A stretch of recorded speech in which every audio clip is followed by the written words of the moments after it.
Om Swastiastu. Perkenalkan, nama saya Agus Krisnawardana, nomor absen 1 dari kelas 10 MIPA 5. Sekarang saya akan langsung menjelaskan hasil analisis saya dan hasil jawaban penilaian akhir semester Fisika 2020 saya. Baiklah, identitas saya sudah tertulis dengan lengkap. Nah, di video analisis saya ini, saya memilih video yang pertama. Nah, di video pertama ini menunjukkan ada sebuah benda yang berjalan pada lintasan lurus. Langsung saja ke indikator yang pertama, ada prosedur ilmiah.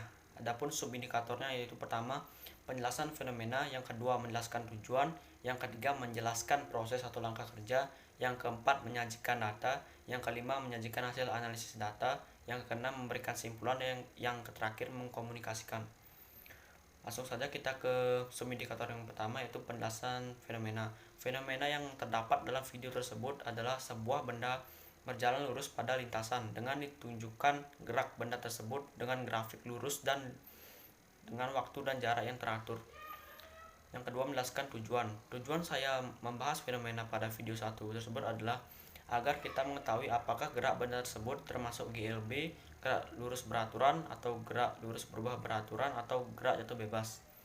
Proses atau langkah kerja. Pertama, saya akan menyimak video tracker tersebut dengan baik. Kedua, saya akan menyajikan data dari video yang telah disimak. Ketiga, saya akan menganalisis data yang telah saya dapatkan. Dan yang keempat, saya akan memberikan kesimpulan apakah gerakan tersebut termasuk GLB, GLBB, atau gerak jatuh bebas. Baik, langsung ke menyajikan data. Setelah saya menyimak video tersebut, ternyata video tersebut sudah langsung terisi dengan data pada yang saya telah tuliskan ini. Sudah ada waktunya dan ada jaraknya. Lalu selanjutnya ada menyajikan hasil analisis data. Setelah saya menganalisis data, saya mendapatkan analisis bahwa waktu pada benda tersebut bertambah 1 detik secara teratur dan jarak bertambah 1 meter secara teratur. Dan setelah saya menganalisis video, juga diberikan grafik gerakan benda secara linear atau lurus. Lalu selanjutnya memberikan kesimpulan. Nah, setelah saya menyimak video dan menganalisis data, saya dapat menyimpulkan bahwa gerakan pada benda tersebut adalah gerak lurus beraturan atau GLB, karena benda tersebut berjalan pada lintasan yang lurus dan tanpa mengalami percepatan, dan dengan grafik benda yang linear dan lurus sudah pasti benda tersebut merupakan GLB, gerak lurus beraturan.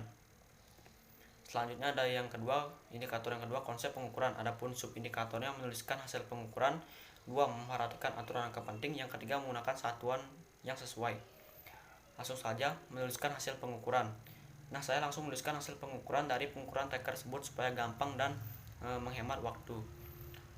Lalu yang kedua ada memperhatikan aturan angka penting. Nah, ada beberapa aturan angka penting di sini, dan yang penting yaitu adalah pembulatan.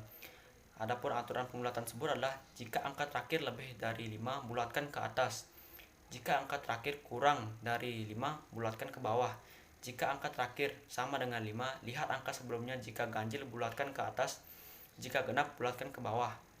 Nah, seperti ini langsung saya bulatkan saja. Contohnya seperti 0,100. Jika angka belakangnya, angka terakhirnya itu 0, kan kurang dari 5, maka saya bulatkan ke bawah, dan seterusnya.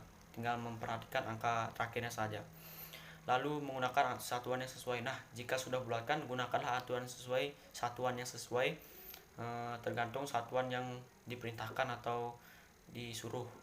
Nah, di sini kan satuannya sekon, jadi sekon, di sini meter, di sini meter. Jika kilometer, tulis kilometer. Jika jam, tulis jam. Lanjut, ada kose vektor. Nah, pada fenomena tersebut lebih tepatnya disebut grafis, bukan vektor, karena pada video yang pertama itu adalah GLB, gerak lurus beraturan tanpa mengalami percepatan. Maka daripada itu, GLB tersebut termasuk kebesaran skalar yang hanya memiliki nilai, tidak memiliki arah. Makanya ini lebih tepatnya disebut dengan grafiknya saja.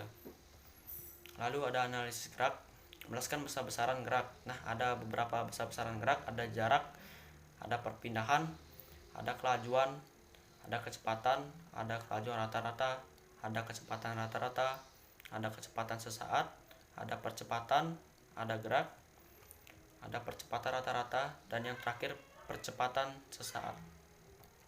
Nah, sekarang yang terakhir, yaitu indikator yang terakhir, menjelaskan konsep GLB. karena saya menganalisisnya videonya GLB, maka saya akan menjelaskan konsep GLB. Nah, GLB merupakan gerak benda pada lintasan lurus dengan kecepatan yang tetap atau tanpa percepatan. Dikarenakan GLB ini tidak memiliki percepatan, maka GLB ini termasuk ke dalam besaran skalar, yaitu besaran yang hanya mempunyai nilai yang tidak memiliki arah. Nah, ini rumus dari GLB. Adapun contoh GLB adalah sebagai berikut. 1. Mobil yang berjalan dengan kecepatan tetap. 2. Seorang yang berjalan dengan kecepatan tetap. 3. Kelereng yang melinding pada permukaan licin. 4. Kereta api yang maju dengan kecepatan tetap, dan air sungai yang maju dengan kecepatan tetap. Sekian video dari saya, semoga bermanfaat. Bila ada kekurangan saya mohon maaf. Om Santi Santi Santi Santi.